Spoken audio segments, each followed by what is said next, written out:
Agora vamos começar por aqui. Desde a última vez que estivemos juntos, eu não tenho estado super envolvido na política brasileira, mas eu quero saber o que aconteceu com esse cara. Se puderem mostrar aí pra gente, o Alexandre de Moraes. É isso mesmo, né? Alexandre de Moraes. Mostrem a foto dele aí. Então, de acordo com algumas das verificações que estamos fazendo, esse cara era advogado. Ele frequentou uma faculdade de direito e acho que um pouco depois ele escreveu um livro. Um livro de direito para advogados que a maioria das faculdades de direito no Brasil realmente usa. Acho que pode até ser o livro mais popular sobre o tema lá, e ele fez um trabalho muito bom na economia, onde, se não me engano, ele é conservador. Inclusive, ele mesmo diz que antigamente, com relação à economia, ele era conservador.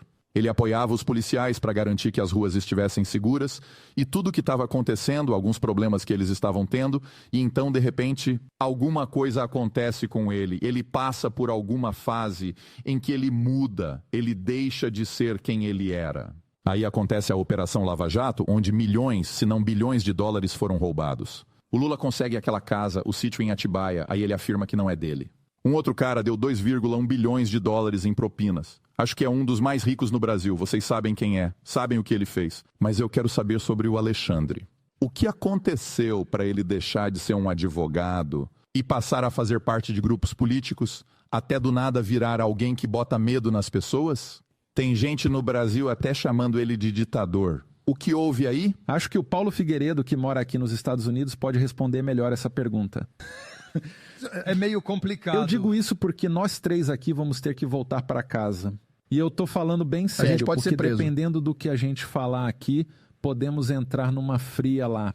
Eu lembro quando estávamos juntos em Bruxelas, no Parlamento Europeu, falando sobre a censura no Brasil e tudo mais.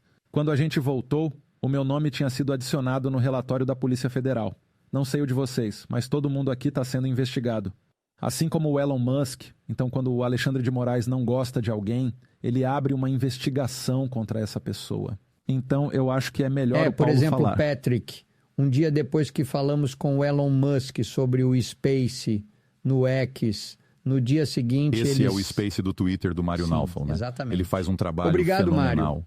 A propósito, ele está fazendo Ele muito tá pelo mesmo, Brasil, está verdade. nos dando voz. Então, um dia depois disso, eles abriram uma investigação contra mim porque eu chamei o Lula de ladrão. Então, é isso que eles fazem. Se você disser qualquer coisa que talvez seja perigoso para eles, eles abrem uma investigação e tentam te pressionar, sabe? E eu imagino que nem sempre o Brasil foi assim. Não foi. Ok, então quando isso mudou, é isso que eu quero saber. É isso que o Paulo vai te quando responder. isso mudou, então? Bom, vamos lá. Ele tem uma história bem interessante. Ele nunca foi conservador, mas o Brasil não teve conservadores por muito tempo. Nós tínhamos a esquerda e a centro-esquerda. Então tínhamos o Partido dos Trabalhadores, né, que é uma galera mais socialista, das antigas, e tínhamos a centro-esquerda, que era mais como a social-democracia europeia. Então, o Brasil foi alternando entre esses dois partidos por um tempo. Acho que podemos colocar um período desde o meu avô até o pai dele. E aí veio o pai dele e mudou tudo. O histórico dele é que ele era, como se diz, secretário de segurança. Era de segurança, né? Segurança pública, no estado de São Paulo. E aí, quando a Dilma Rousseff sofreu o impeachment, ele foi chamado para ser o ministro da Justiça para o vice-presidente da Dilma, que depois se tornou presidente, um senhor chamado Michel Temer. Então, é isso. Ele foi nomeado pelo Michel Temer, que era um cara mais do centro, para ser o juiz do Supremo Tribunal. Pode procurar o Michel Temer, por favor. Mas uma coisa muito interessante é que naquela época, o Partido dos Trabalhadores pediu o impeachment dele. Eles tentaram de todo jeito evitar que ele se tornasse um juiz do Supremo Tribunal. Eles realmente eram muito contra. Mas em 2019 o cenário dá uma mudada. O Jair Bolsonaro foi eleito em 2018, mas ele assumiu o cargo em 2019. E, ao mesmo tempo, a Operação Lava Jato começava a investigar corrupções na Suprema Corte, envolvendo algumas figuras do Supremo Tribunal Federal. Isso inclui um outro ministro chamado Gilmar Mendes. Não. É M-I-C-H-E-L. Michel é tipo Temer. Michael em português. M-I-C-H-E-L-T. Isso, é o primeiro. É esse aí mesmo. Então, Esse cara é o vice-presidente da Dilma. Mas ele tá no centro, né? Ele é do centro. Mas então espera aí, rapidinho, vamos ficar um pouco em 2019. Alguém no Brasil do nada acordou preocupado com o Alexandre de Moraes em 2019? Eu diria que a maioria de nós apoiava ele. A gente nem sabia quem estava ganhando. Não, mas o que eu tô falando é que a maioria apoiava ele como juiz da Suprema Corte. Porque a gente não considerava ele um tirano ainda. A gente não sabia que ele era um psicopata. A gente ainda não sabia. Na verdade... É isso que os psicopatas fazem. Tem um monte de vídeos dele dizendo que o PT é corrupto, que a esquerda criou a corrupção no nosso país, essas coisas... São vídeos antigos dele que estão por aí. É isso que eu tô querendo dizer, que ele era conservador, ou pelo menos parecia ser. Acho que não chegava a ser conservador, mas ele se opunha aos partidos da esquerda, isso. Tem uma coisa no Brasil que a gente gosta de chamar de teatro dos Césares. Por décadas, a gente acreditou que existia uma esquerda e uma direita. Mas a verdade, como Paulo disse, é que só existe a esquerda. 2 partidos onde um tá mais para a esquerda do que o outro. Um é o PT, o Partido dos Trabalhadores, e o outro o PSDB, que é o Partido Social Democrata. Lembra de um tempo onde o Ocidente era o farol do mundo, onde a liberdade imperava e os nossos valores eram respeitados e admirados? A esquerda não está só mirando na América, ela está corroendo o coração do Ocidente. Hoje assistimos à erosão desses valores. E é nossa responsabilidade, especialmente daqueles que viveram os tempos áureos, de agir. Nossos avós e pais lutaram por um mundo melhor. Agora é a nossa vez de garantir que esses valores perdurem para os nossos filhos e netos. Que legado que você quer deixar? O que você fará para proteger o futuro do Ocidente? Não é apenas sobre resistir, é sobre transmitir o conhecimento, a história, a essência do que nos fez grandes. 10 modos, uma jornada pela ascensão, queda e renascimento do Ocidente. Uma chance de resgatar e proteger a nossa herança. Você tem a sabedoria e a experiência. E eu estou aqui para te fornecer as ferramentas. Juntos, nós podemos fazer a diferença. Com a sua ajuda, o fim será um recomeço.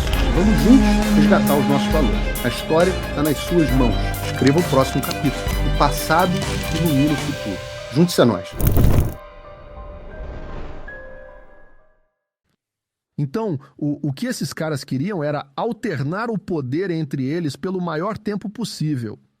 E esse cara, o Alexandre de Moraes, fazia parte de um dos partidos não tão de esquerda. Ele era como se fosse o representante do partido. Mas foi aí que aconteceu uma virada do jogo. Por causa da internet, as pessoas começaram a dizer o que pensavam e a debater online. E por isso conseguimos eleger o Bolsonaro.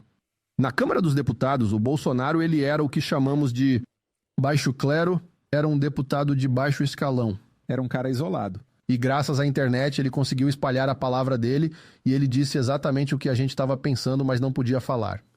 E aí as pessoas começaram a seguir ele aonde quer que ele fosse.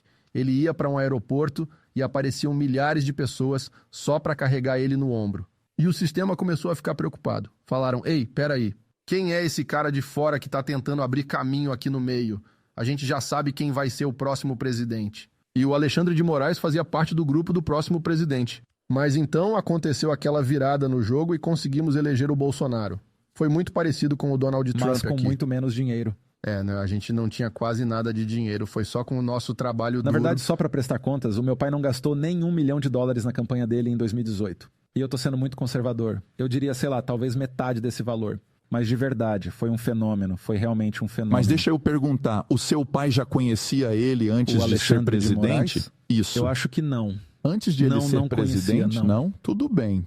Mas também ninguém achava que o Bolsonaro ganharia. Quer dizer, ninguém acreditava nele. Você já ouviu Ninguém estava botando fé nele. O povo estava fazendo piada, falando, meu Deus, como assim o Bolsonaro quer ser presidente? Era deboche, foi exatamente a mesma coisa que rolou com o Trump. Mas tem uma diferença, porque quando as pessoas dizem tipo Trump, a diferença é que o Trump já era famoso. É isso aí. Ele já aparecia na TV há muito tempo.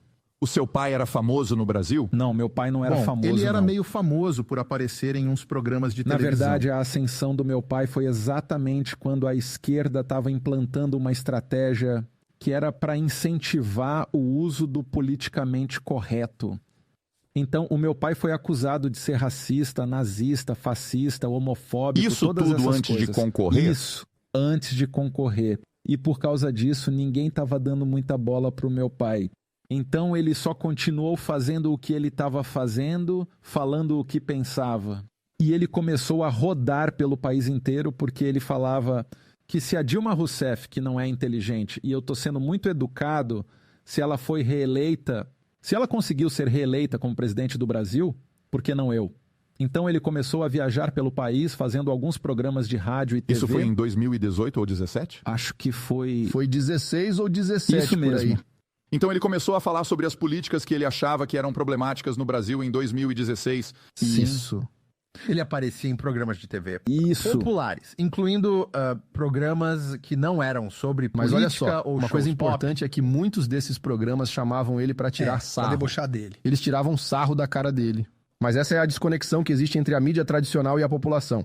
Porque quando a gente assistia e ouvia ele falando, ele falava exatamente o que a gente estava pensando. As pessoas estavam tirando sarro da cara dele, mas ele falava com a grande massa das pessoas. E o mais legal é que foi por causa da internet que ele finalmente conseguiu ser ouvido, sabe? Exato. Então, em 2016, as pessoas começaram a usar o Facebook e o Instagram, e aí ele conseguia ser ouvido, porque antes a gente só tinha os meios de comunicação tradicionais no Brasil. E eles nunca colocaram ele como sendo uma boa pessoa. Certo. Então, naquela época, ele estava meio que agindo nos bastidores. Ninguém estava prestando atenção, né? Ele é um Zé Ninguém nessa época, entre 2016 e 2018. As pessoas conhecem ele, sabem quem ele é, mas ele não está na linha de frente. Não tem nenhuma ameaça, nenhum sinal, tipo, alguma vez que ele roubou ou quando ele fez alguma outra coisa, ainda não tem nada. Nada, isso. Certo. Então, o que acontece em 2020 com ele, agora que o Bolsonaro é o presidente, agora ele tá lá. Ele venceu de 2019 até 2022. O que acontece com ele agora, a portas fechadas? Então, em 2019, quando o Bolsonaro foi eleito, ao mesmo tempo, a Lava Jato começava a investigar juízes do Supremo Tribunal. Então, no começo... O Lula ainda não tinha sido preso, né? Ou já Ainda tinha? não tinha sido. Ele ainda passou tava 520 no dias na cadeia. Deveria Isso cumprir mesmo. 10 a 12 anos, mas cumpriu Sim, 520. mas naquela época a Complicado. Operação Lava Jato estava começando a investigar o judiciário. Mas aí aconteceu uma coisa. O judiciário fez um negócio muito interessante. Rob, puxa a Operação Lava Jato. Continua, por Eles favor. fizeram uma coisa muito, muito interessante. Eles decidiram... Né? Bom, na verdade, existe uma cláusula nos estatutos internos da Suprema Corte que diz que se um crime ocorrer dentro das dependências do tribunal, nós podemos abrir uma investigação por conta própria. É como um tribunal abrindo uma investigação, o Supremo Tribunal dos Estados Unidos tem a mesma estrutura. Isso. Então eles podem abrir uma investigação. Isso foi pensado para investigar crimes internos, tipo se alguém roubar a corte. Nos Estados Unidos, por exemplo, eles abriram isso para investigar quem vazou a revogação do Roe versus Wade, certo? Mas no Brasil eles disseram, bom, se as pessoas estão falando coisas contra nós na internet, e se a internet está em todo lugar, então ela está dentro das instalações do tribunal. Então a gente pode abrir uma investigação sobre essas pessoas que estão tentando difamar o Supremo Tribunal. E aí eles começaram a censurar artigos, inclusive o artigo de uma revista, e falava que um dos ministros do Supremo Tribunal estava envolvido em corrupção com uma construtora grande no Brasil. E eles censuraram isso. E esse foi o começo do que eles chamaram de CPI das fake news. Essa é a mesma investigação que foi aberta em 2019. Foi isso. Foi assim que começou. E esse projeto de lei ainda está aberto. Todos nós estamos sendo investigados. Já tem muitos Há anos. anos, até o Elon Musk está sendo investigado por esse projeto. É verdade, ele tá. O Michael Schellenberger está sendo investigado lá também. Enfim, todo mundo. E eles emitiram medidas, mandaram algumas pessoas para prisão, mas por enquanto é só um projeto de lei. Ainda não é um processo. Ninguém foi acusado por 5 anos. Mas eles invadiram a casa das pessoas, Sim, eles confiscaram fizeram isso. passaportes. Mas uma coisa que é interessante para os Estados Unidos é apontar que, ao mesmo tempo... Olha, o Elon Musk vai ser investigado por notícias falsas e obstrução no Brasil após uma ordem do Supremo Tribunal. Qual é a data disso, Isso Rob? deve ter mais ou menos Deve um ter mês. umas 2 semanas. Tá, então você está dizendo que isso foi em abril, tá? Isso foi há um mês. Ok, enquanto eles estavam falando isso, esse Alexandre, ele já estava manipulando tudo pelos bastidores ou ainda não? Bom, ele se tornou o homem mais poderoso do Brasil por enquanto, e de longe. Porque, olha, essa é uma investigação interessante para os espectadores dos Estados Unidos também. Porque, ao mesmo tempo, nos Estados Unidos, principalmente a esquerda e o Deep State estavam discutindo como lidar com o problema da internet que o Nicolas mencionou. O Trump foi eleito através da internet e o Bolsonaro também foi pelo mesmo motivo. Também tivemos a gente aqui também foi... Esses caras também e vários congressistas, rolou uma mudança drástica no Partido Republicano.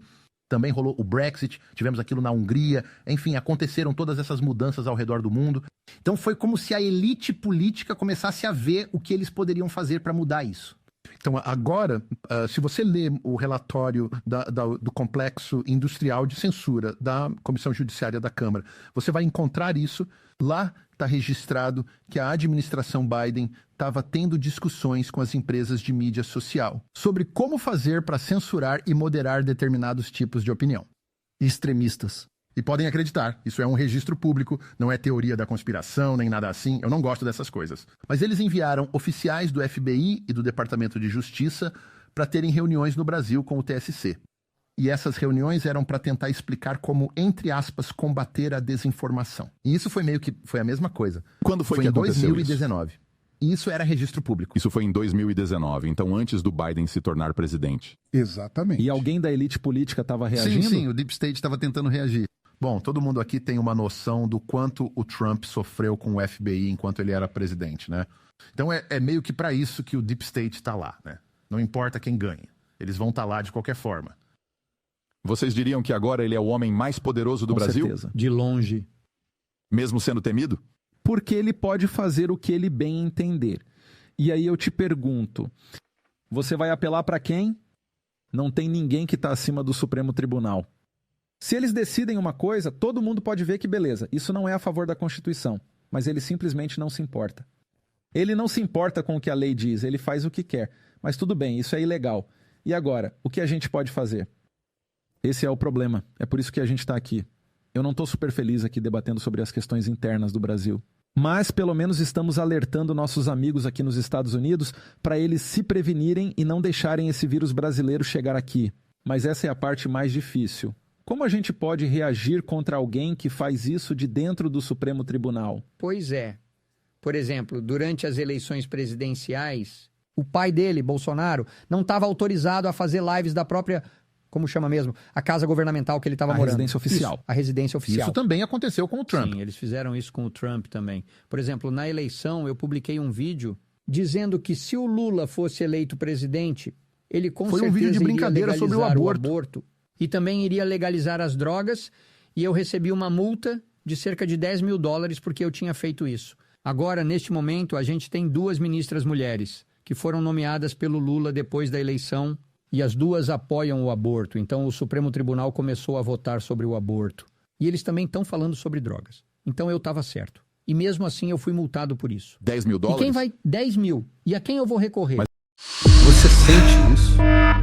A censura, a perseguição, o medo que se espalha como uma sombra sobre as nossas vidas?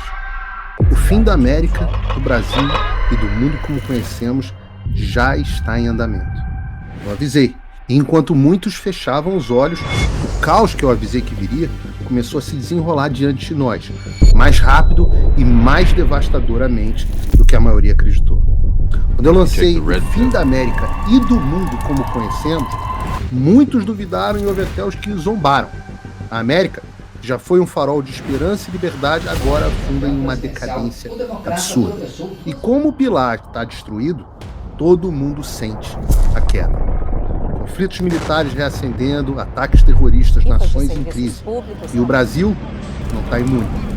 Perseguição ao ex-presidente Bolsonaro, a censura, a prisão de manifestantes e o expurgo dos patriotas. Tudo isso é apenas o primeiro episódio de uma longa série de terror e caos social em todo o mundo. Eu avisei. Com todas as forças eu gritei sobre o que estava por vir. Fui perseguido, cancelado, demitido e censurado. Mas eu continuo aqui. Eu não vou recuar. Eu estou aqui para te preparar para o que ainda está por vir. A tempestade que se aproxima é devastadora, mas juntos podemos resistir. Podemos ser um farol em um mar de escuridão. O fim da América e do mundo como conhecemos não é apenas o maior curso de política atual já ministrado no Brasil, é também o seu manual de sobrevivência em meio ao caos. Quem já acessou, está preparado. Quem se formou, sabe o que está por vir e já está reagindo. Eu estou abrindo talvez uma última turma desse que se tornou o maior curso de política atual do Brasil, com 5 mil alunos. Porque quanto mais pessoas se prepararem, mais nós teremos a chance de vencer. Clique no link agora. A tempestade já chegou. E a hora de sabermos como sobreviver é agora. Porque quando o mundo desmoronar, a informação terá a sua maior defesa. Só o conhecimento liberta e cidadãos informados não são escravizados. Clique no link e faça parte do grupo de mais de 5.000 sobreviventes. Estamos te esperando.